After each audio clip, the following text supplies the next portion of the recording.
I started the divorce because I saw that a spouse who was financially struggling wasn't valuable to me. My world was turned upside down when, on a business trip, my husband suddenly told me he wanted a divorce and that he was already married to his lover. To make things worse, he accused me of marrying him just for his money and demanded that I give up any rights to our property.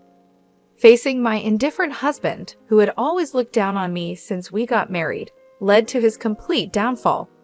My name is Lisa. I'm 40 years old. I was raised by a single mother after my father died when I was in kindergarten.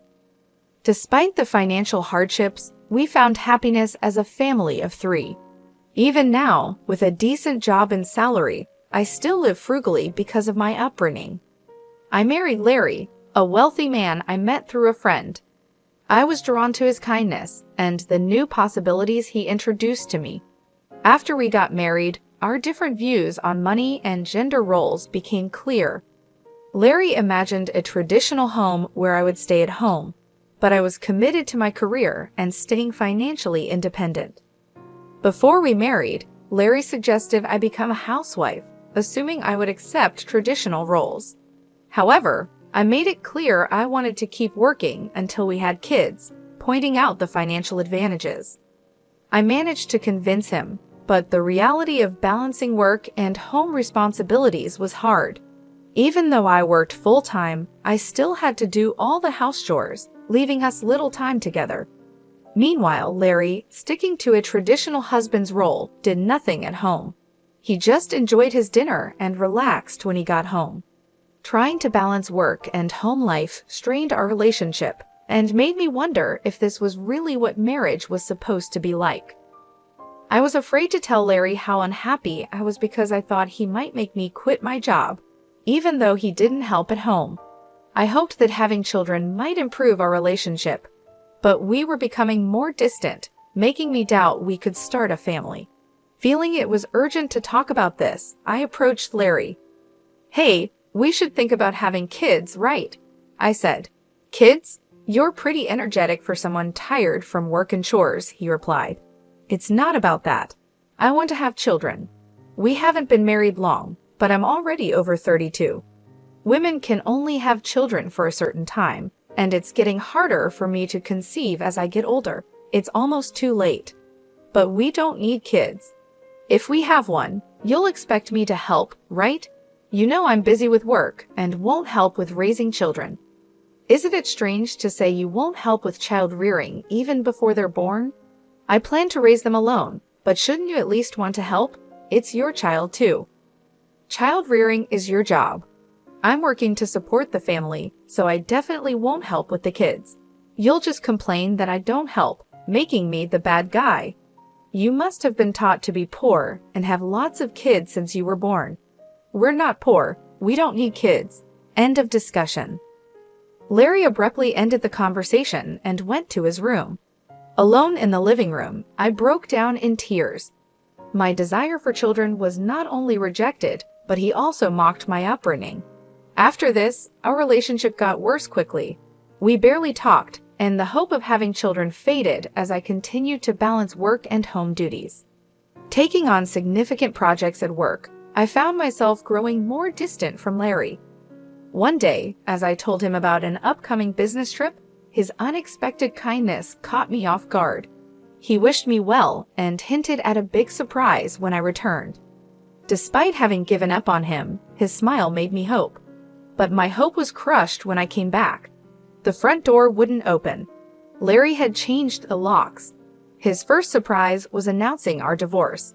He claimed to have faked my signature and filed the papers with a friend as a witness. Inside, he handed me a document to sign, giving up my rights to any property division and protesting the false accusations. I insisted that we both give up our rights to any property, and I wanted this to be a public agreement.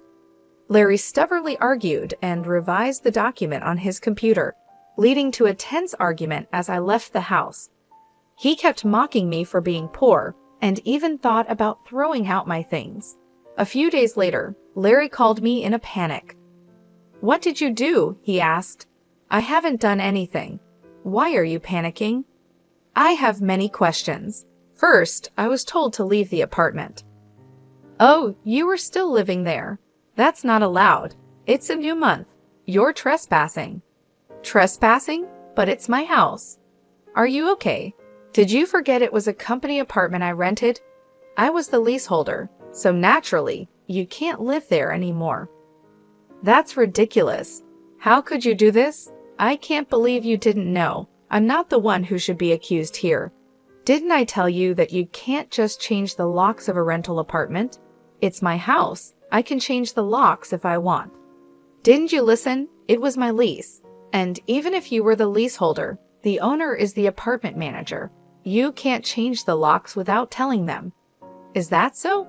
Also, I ended the lease while you changed the locks. I was allowed to live there until this month. I was planning to return, but now you've unlawfully altered someone else's property, which could be criminal damage. Wait, why did you end it so early? Criminal damage? Is that why the police are at the front door now? I'm too scared to open it. Don't worry, it's probably not for trespassing or criminal damage. It's better to talk to them. Why do I know about the police? Because I reported you for filing the divorce papers yourself. It looks like you've committed crimes like forgery and fraudulent use of a document. Divorce papers can be filed by one person, but only with mutual agreement and personal signatures. Since you forged my signature and the witness, it's clearly a crime. Larry seemed unaware of his guilt. So the divorce papers you submitted are invalid, and your marriage with Laura can't happen either. How do you know about Laura? Did you think I knew nothing? I hired a private detective agency to investigate your affair with Laura. It was a busy time at work, and coordinating with the agency was tough. Plus, you even held a grand wedding ceremony. While I was supposedly on a business trip, I actually took time off work to do some research and prepare documents because I knew about Larry bringing Laura home. It would have been impossible to gather this evidence while working. After I told Larry everything, he was speechless and seemed quite upset, even over the phone. Then he pleaded with me, "Please don't tell Laura I'm divorced." Why would I? There's no such fact to tell. Really, thank you. Are you misunderstanding something? When did you become divorced? That fake divorce paper is invalid, remember? So legally, you're still my husband, not divorced. What? So since you cheated while still legally my husband, Laura needs to pay compensation. I sent the demand for compensation to her house yesterday by express delivery. She didn't know you were married, right? Then I can't withdraw the claim at this point. I knew Laura believed Larry was single, but I deliberately sent the compensation demand. Laura hasn't contacted me yet, so maybe she hasn't received the letter. It should arrive soon. Should you be on the phone with me when you also have to deal with the police? You're busy. I'll ignore the police. I won't be arrested. I'm going to Laura's house now to get the letter back before she or her family can accept it. He then hung up and probably went straight to Laura's house to wait for the postman at the front door. I knew it would be futile because the letter was sent as registered mail to Laura only. Even if he waited for the postman, he couldn't receive it. A few hours later, a disheartened Larry called me. According to him, there was an incident when the postman arrived. Finally, I'll take that envelope. Who are you? You don't live here, right?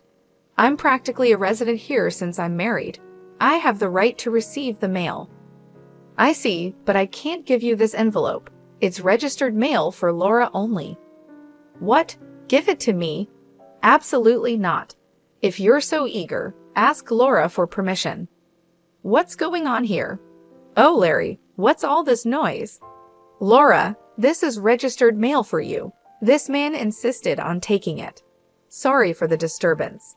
What's this? A demand for compensation? Larry, you were married? What's going on here? Sorry, it's just, she's an ex-wife from a long time ago. I was embarrassed to say I'm divorced. I'm sorry for keeping it a secret, but isn't it strange? We haven't been dating long, and suddenly there's a demand for compensation. If you were divorced before we started dating, there shouldn't be any problem, right? Well, my ex-wife is crazy. Maybe she's demanding compensation out of spite because I got married. That was the excuse he gave, but his lie was soon exposed. The envelope included a letter I wrote along with my contact information, so Laura called me directly. During that call, I told her about the affair, the invalid divorce, and that they had a wedding ceremony while he was still married to me. Although they had a wedding ceremony, they hadn't submitted the marriage registration yet. Larry wanted to submit it on April Fool's Day, so it was still pending. He probably delayed submitting the marriage registration because he was unsure whether the divorce was finalized. After being exposed, Larry left Laura's house and shamelessly contacted me again. I still had something to tell him, so we agreed to meet at a nearby cafe. As soon as I arrived, Larry said, "Lisa, please withdraw the compensation claim. Let's pretend we've been separated for a long time and officially divorced now. I can apologize to Laura for being secretly divorced and maybe cover it up. Do you think I'm desperate to stay married to you? I was going to file for divorce anyway, but since you cheated, you'll pay compensation. Just trying to extort money from me, huh? Typical of the poor. You have such a poor heart," he said. "You're talking nonsense. Depending on my answer, everything can change. There's still an option where we don't divorce if I say no. You can't reject it, meaning you can't marry Laura and your marital status will be exposed. Fine, I'll pay the compensation. Just divorce me now. Sign here." Then, about property division. Property division? How much more do you want to take from me? Compensation should be enough. Remember we agreed to waive property division, right? So let's make it official. All right, you're not as bad as I thought. Thank you. We then went to a public notary, made a public document for compensation and property division, and then to the city hall to submit the divorce papers, finalizing our divorce. Relieved, I exchanged final words with Larry. Glad we don't have to divide property. What are you saying? I'm the one who benefits from that. By the way, do you even have assets after paying me compensation? Laura will also claim damages. She mentioned charging you for the wedding expenses. That's impossible. I'm marrying Laura. She can't claim that we're divorced now, so there should be no problem. Still living in a fantasy, huh? You committed marriage fraud. You had a wedding while still married. Do you think Laura still believes you? Marriage fraud. That's ridiculous. Laura will believe me. Believe that if you want. I heard from Laura directly. Also, weren't the guests at your wedding paid actors? You still owe them, you know. You know about that? I haven't paid them yet. What does it matter to you? You could have just taken property division and been better off. That's what I wanted to tell you. Even if we had divided property, you would have benefited more. What are you talking about, poor woman? Your family is poor and you only make $230,000 a year, right? Even if you got a raise, it would be barely $30,000. You don't have any property. You keep calling me poor, so I thought you might be mistaken. Yes, my salary is indeed $145,000, but you know I work for a foreign company, right? It seems you have no interest in me, but I became a director of the American branch. It's not $145,000 per year, but per month. $170,000 per month, so that's an annual income of $2.5 million. You're still bad with numbers. How do you manage to keep a job? It's $2.5 million a year. $2.5 million? That can't be true. Of course, I haven't had the chance to spend such an amount, so I've been saving it for the future. The savings from before our marriage aren't part of the property division, but there's still a considerable amount since our marriage. So I could have received half of that in the property division. You were my wife after all. I'll get the divorce papers corrected. Are you okay? After all the contempt, you think I'd gladly undo the divorce if you have that much money? You don't need to claim compensation, right? It's just a small amount for you. He who laughs at 1 cent will weep for 1 cent. This compensation is for the mental anguish you caused me. I'd like to claim more, honestly. And since we've made it official, make sure to pay it, Even in installments, I'll be penniless. Also, don't go back to that apartment. Your belongings should have been moved to your parents' house by now. You thought I had few belongings, but that was because I had already moved most of them. Were you that indifferent to me? I can have so little, so I have to go back to my parents' house. They don't know anything yet, do they? Let me explain. Don't say anything. I already told them everything. It's only fair to explain why we're divorcing. Oh, and your father said never to step over our threshold again, so I have nowhere to go. He collapsed and I left the cafe. Later, I heard he caused trouble at the police station. Despite my advice, he went back to the apartment. He just sat there aimlessly in the empty apartment until the manager called the police, and he was taken away. I'm not sure if it was for obstructing public duties, trespassing, or the falsified divorce papers. Eventually, his parents took responsibility for him. After talking with me and learning about Laura, they decided that apologizing and paying damages to Laura's family came first. They went to Laura's house to apologize, kneeling in front of her family. They settled everything without pressing charges for marriage fraud, even paying for the wedding expenses. I had expected them to sue, so it was disappointing they didn't. I decided to pursue legal action against him for forging the divorce papers. Larry offered a settlement, but I didn't withdraw the lawsuit. I didn't want him to think everything could be solved with money. I wanted him to be convicted and understand the gravity of his actions, even if it cost time and money. I left everything to my lawyer, so it wasn't too burdensome for me. Even though it took time, Larry, exposed for his actions and the marriage fraud, couldn't stay at his company anymore. After being detained by the police and subsequently absent without leave, he was eventually fired. He ended up living at his parents' home, working all day at a relative's construction company. His father took all his earnings, leaving him with no income. I thought his parents wouldn't abandon him, but they were stricter than I expected. They paid my compensation and Laura's compensation, planning to make him work hard until he repaid everything. He lived in a shed-like place with no electricity, receiving only $10 per day for food, deducted from his salary. They planned to kick him out once he'd repaid everything, a harsh fate. After years of hard work, I was offered a position at the head office abroad, so I moved overseas after the divorce was finalized. I worried that Larry might come to me for help or harbor resentment, but moving abroad alleviated those concerns. Initially, I thought work would be my sole companion for a while, but life took an unexpected turn. I soon found myself in a new relationship. I am now dating a foreign executive at our head office. Things have progressed quickly and I'm pregnant with plans to marry soon. I shared everything about my past and my ex-husband with him, and he's been incredibly understanding and supportive.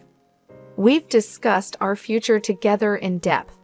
I'll be taking maternity leave soon, and we've planned for me to return to work afterward.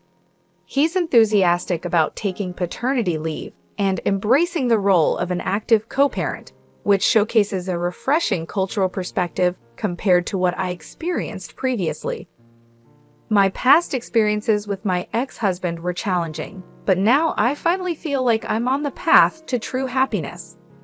I am gaining confidence each day and moving closer to building the happy family I've always dreamed of. The journey here taught me a lot about resilience and the complexity of relationships. Many people endure suffering due to selfish partners, and while divorce isn't always the preferred solution, enduring in silence is certainly not a virtue. It's crucial to recognize that open and honest discussions can pave the way to meaningful resolutions. In some cases, divorce turns out to be a necessary decision for personal growth and well-being. This chapter of my life has reinforced that belief, helping me move forward with a new sense of purpose and hope for the future.